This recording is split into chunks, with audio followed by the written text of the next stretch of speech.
All right, hi everyone and welcome back. We're here for the last and final step before you turn your completed iCompose project in. Very exciting. So we want to go over this. In this last tutorial here, I'm going to go over three things. I'm going to go over putting an ending on your piece of music, how to give it some balance and blend, in other words, make the tracks all work and sound together, and then finally how to add some effects and put a little bit of polish on it. Before we do that, I've started here right at the beginning of GarageBand here with the files. Just a reminder, just kind of remind everyone, you should have two files at this point. You have one that's your first name, first letter of last name, and the word melody. Remember, that's just your 8-measure melody with piano, and we wanted you to keep that around in case you made some mistakes or you wanted to go back and start it over again. And then your second file that you have, you see Stevie S, and then the piece which I've named Dancing at Home. Remember, you can title it anything you'd like to, it's fine. We're going to be spending our time working and dancing at home, but we always have this melody as a backup, so I'm going to go ahead and open this up. Also, by way of review, since the last tutorial, I've gone through and I finished up in the ensuing time that we had, and I got, let's see, I've got 1, 2, 3, 4, 5 main tracks, and then I've got sort of 3 little throw-ins here at the bottom, a couple of just special effect things. They're almost functioning as one track, even though they're down there. So I'm set, get it started. I still like it. I found all the loops I liked. I think they worked really good. And there's my melody, and you'll even remember from the last time we opened that up, and I picked the synthesizer that I wanted to play the melody, and I'm ready to start. So let's jump in on bringing this project to a home. The first thing you're going to want to do is to put an ending on your listen. It's just going to repeat back right away. Listen. And that's okay, you know, it just automatically by default plays the sections and the repeats. To do the ending, you have two basic choices. The first, kind of easiest road, right up here underneath the gear shift at the top, not the gear shift, the little gear, I bring that up, and I get an option down here, notice it says fade out. This is exactly what it says. If I turn this on, now again, I'm just kind of advancing forward, so it fades out.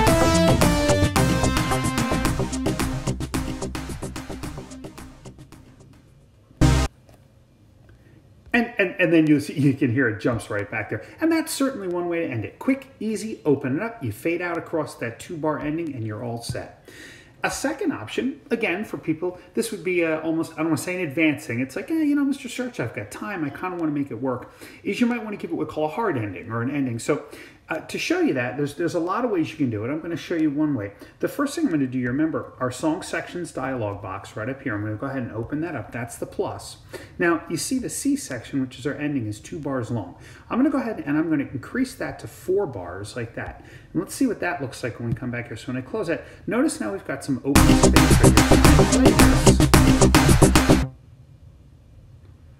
And there we go, and it ends, it goes off that. Now, it does just kind of cut off like this. And one thing I noticed in this track right here, and I'm going to actually expand this out just a little bit, there's these 2 claps right at the end that I can see right in the section that I think are really neat. And so what I'm going to do, I like those 2 claps. I think they would make a really good ending. I'm quite literally just going to take the other 4 tracks that go all the way to the end, and whoop, I don't want to move them. I just want to shorten them up a little bit, right? So I'm going to shorten them back, and you notice you're following the line back here. Remember, I said, let me circle that again. If you look right here, I'm trying to isolate those 2 claps right there. So I'm going to grab the end of the track and just move. Okay, that's not going to play over it. That's not going to play over it. And that won't play over it. Now let's do that. Yeah, and in fact, I think maybe if I keep this percussion playing along and just extend, by the way, I've done a little bit of pre-work with this, so I kind of know what I'm looking for. Yeah, and I know that's my thing. So, and again, when you hear that, let's back it up.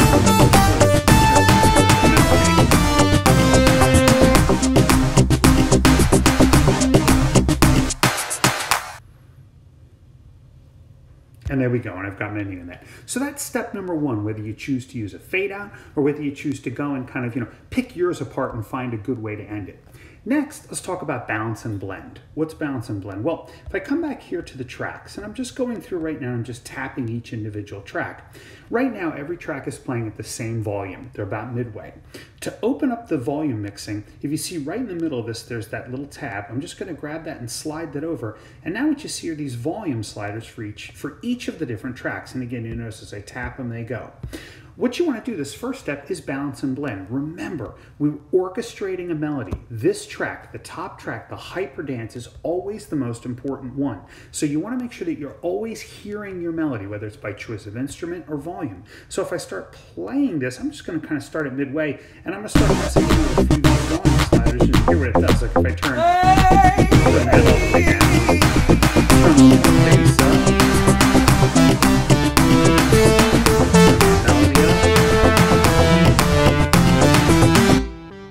And I'm just going through and folks, as far as balance and blend goes, remember, we could take an entire course on how to properly balance and blend. Really, ultimately, what you want to pay most attention to is that your melody up at the top is the thing you can hear. Your orchestrating melody. You don't want to bury it over with all of these other tracks. Make sure that you can hear those. So that's step number 2, balance and blend. Get it right. Also, as another pro tip in there, particularly if it's a sort of a pop track or a current track, bring the bass up a little bit. It's always nice to have a little extra bass in there. Finally, the last step is putting that last bit of polish on there. I'm going to show you some effects that you can use, and these are really fun. To bring out the effects, up top here where it says FX, not that, we're going to talk about that at the end, but right next to it are these 3 sliders, it looks right here. So when I tap that and open that up, now we've opened up, and you remember when we were here before, we went to the quantize. This is where we had the quantizing tool when we were doing our original melody.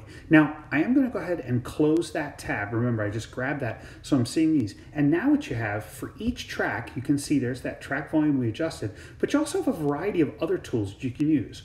Track pan, particularly if you have headphones on, this is an awesome one. Track pan will move it from side to side. In other words, it puts the track in. I can't really play it for you in this demo, but it'll take that particular track and move it all the way to your left ear or all the way to your right ear. Compressor is really something you would do with more of a live recording. I'm not going to go into that right now. You can mess around with it, but if you were recording a live track, you do that. Treble and bass are what they say. They add more treble and bass. And then the fun ones are echo and reverb. In fact, what I'm going to do, notice what I'm going to show you, you can isolate the tracks at any time by simply tapping the headphone button, or if you want to mute the track, you tap that one. So I'm just going to isolate out the melody, tap that, and get it playing. The melody starts. Now, to not talk over the melody, what I'm going to do is I'm going to adjust the echo and reverb, and you can hear what they do. Check this out.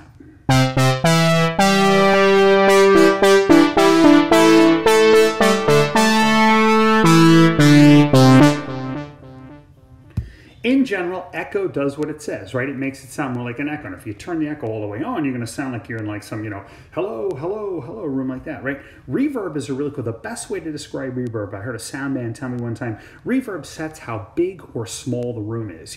If you want the track to sound like it's, really big and expansive, you put a lot of reverb on, then it sounds like it's in this big room like that. You can go right through these and add different effects. There's also some preset effects. If you open up Master Effects, there's ones that they've done for you, and you're certainly welcome to go in and check those. Boys and girls, this step right here, I'll be honest with you, balance and blend, this is like when you see in the, the videos where guys are sitting at the booth and they're tweaking little knobs and everything like that. That's what they're doing, and you could spend a lot of time balancing and blending and mixing all of that stuff together. That puts the final polish on. Once you've got it the way you like it, then you're set and ready to go. And for this, I'm going to come back to the main one here. By the way, once you get it all set up exactly the way you want it, then you go ahead and do the screen recording, just like you did in Stevie S Melody, and that's what you'll turn in this third module. Now, before you go anywhere, just wait a second. I am going to kind of tease the next video down for you. I've prepared 2 videos. In the second video, I'm going to show you a couple of fun tools that really, in addition to the balance and blend, they add a lot more polish, and quite frankly, they're kind of fun. This one marked FX up here. If I open that up, there's a series of almost like DJ tools that you can add to this thing. I'll show you how that works.